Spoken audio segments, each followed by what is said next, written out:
Plus que 2 ratifications pour l'adoption de la zone de libre-échange continentale africaine. Une année après son adoption à Kigali, au Rwanda, la ZLECAf fait bien des progrès. Ce 23 février, le Maroc a ratifié ce texte, le rapprochant encore plus près d'une adoption au cours de cette année. Ceci va permettre à un certain nombre de secteurs de se déployer tant au nord qu'au sud de la Méditerranée et surtout, ceci va permettre aux échanges africains, intra-africains, de redevenir ce qu'ils étaient du temps de nos grands-parents, quand tous ces échanges étaient extrêmement puissants et extrêmement forts, et dire que mon arrière-grand-père allait à Tombouctou faire ses études pour pouvoir enseigner le droit à Sfax en Tunisie. Avec la ZLECAf, 90% des échanges de biens seront dégrevés des droits de douane, mais pas que. À terme, les 84 000 km de frontières qui existent actuellement en Afrique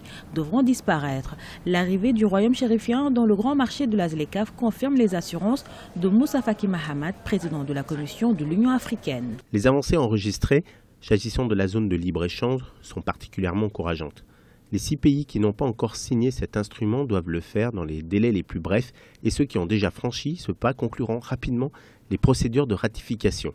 Pour entrer en vigueur, cet accord signé lors du sommet extraordinaire de l'Union africaine le 31 mars 2018 à Kigali devrait être ratifié par 22 membres sur les 44 États signataires et ainsi déclencher le seuil d'entrée en vigueur de ce vaste marché de 1,2 milliard d'habitants censé faire porter le commerce intra-africain de 18% actuellement à 51% à l'horizon 2022.